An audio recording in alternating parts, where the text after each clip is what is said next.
ஓம் சாந்தி. VK. Surajbhai அவர்களின் தாரணை வகுப்பு, மே 1, 2024.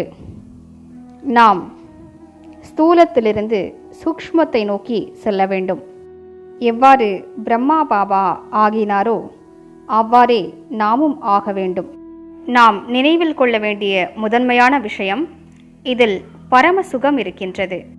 கலியுக உலகில் மாட்டிக்கொள்வதில் எந்த சுகமும் இல்லை.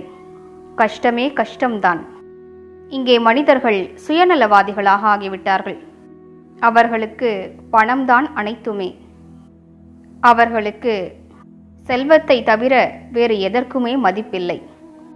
எனவே இந்த கலியுக உலகின் சூழலிலிருந்து விலகியிருப்போம். பிரபுவினை சந்திக்கக்கூடிய சுகத்தினை, அந்த ரசனையை அனுபவிப்போம். இது ஒரு முறைதான் கிடைக்கப்பெறுகிறது. இதற்காக நாம் ஸ்தூலமான உலகின் உணர்வுகளை விட்டாக வேண்டும். பலரும் வெளிநோக்கு முகமாகவே இருக்கிறார்கள். அவர்களால் அவ்யக்த ஃபரிஷ்தாவாக ஆக முடிவதில்லை. நாம் ஸ்தூலமான விஷயங்களிலிருந்தும் வீணான விஷயங்களிலிருந்தும் விலகி இருக்க வேண்டும்.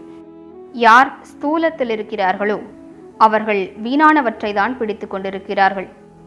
யார் ஸ்தூலத்தை விட்டு விலகி அசரீரியாகக்கூடிய பயிற்சி செய்கிறார்களோ அவர்களே முன்னேறுகிறார்கள். ஆன்மீக பார்வையை உருவாக்குவது என்பது கடினமான சப்ஜெக்ட் என்று பாபாவே கூறியிருக்கின்றார். யார் இந்த பயிற்சியினை மேற்கொண்டிருப்பார்களோ அவர்கள் முழுமையாக தூய்மையாகி அவ்யக்தமாகி விடுவார்கள். எனவே நாம் லட்சியத்தை உருவாக்குவோம். காலம் மிக குறைவாக இருக்கின்றது. நமது அவ்யக்த நிலை மட்டுமே நமக்கு உதவி புரியும். இவ்வுலகிற்கே உதவி புரியும். அவ்யக்த நிலையில் நிலைத்திருக்கக்கூடிய ஆத்மா இவ்வுலகிற்கு லைட் ஹவுஸ், மைட் ஹவுஸ் ஆகிவிடுவார். அவர் அனைவருக்கும் ஆதரவளிப்பவராகவும் வரங்களை வழங்குபவராகவும் முக்தி அளிப்பவராகவும் ஆகிவிடுவார். எனவே இதனை கவனத்தில் கொண்டு லட்சியத்தை உறுதிப்படுத்துவோம். லட்சியம் தளர்வாக இருந்தால் எதையும் செய்ய இயலாது. எனவே யோகத்தின் பயிற்சியை அதிகப்படுத்த வேண்டும். எந்த பாதை நான் நடக்கத் தொடங்கிவிட்டேனோ அதன் குறிக்கோளை அவசியம் சென்றடைவேன். நடுவே பின்திரும்ப மாட்டேன். பின்தங்கக்கூடாது. தொடர்ந்து முன்னேற வேண்டும். யார் புத்திசாலிகளோ, யார் சக்தி வாய்ந்த ஆத்மாக்களோ இதனை பற்றி சிந்தனை செய்ய வேண்டும். எதுவரை குறிக்கோளை அடையவில்லையோ ஓடிச் செல்ல வேண்டும், பறந்து செல்ல வேண்டும். நமது குறிக்கோள் நமக்காக காத்திருக்கின்றது. எனவே யோகத்தின் சார்ட்டை ஒவ்வொரு நாளிலும் அதிகப்படுத்துவோம். 4 மணி நேரம் என்பதை கூட அதிகரிப்போம். மேலும் யாருக்கு அவ்யக்த ஃபரிஷ்தாவாக வேண்டும் என்ற உண்மையான ஆசை இருக்கிறதோ அவர்கள் ஒரு நாளைக்கு 8 மணி நேரம் என்று யோக பயிற்சியை அதிகரிக்க வேண்டும். சிலரோ 8 மணி நேரங்கள் எவ்வாறு அமர்ந்து யோகா செய்வது என்று நினைக்கிறார்கள். நாம் கர்மத்திலேயே யோகம் செய்யலாம் என்பதை அவர்கள் புரிந்து கொள்ளவில்லை. பொதுவாக அதிகாலை மற்றும் மாலை வேளையில் ஸ்திரத்தன்மை அடைவதற்காக அமர்ந்து பயிற்சி செய்கிறோம். மற்றபடி முழு நாளிலும் கர்மங்களை செய்து கொண்டே பாபாவின் நினைவில், பாபா சொல்லியிருக்கக்கூடிய பயிற்சிகளில் மனதை செலுத்துவோம்.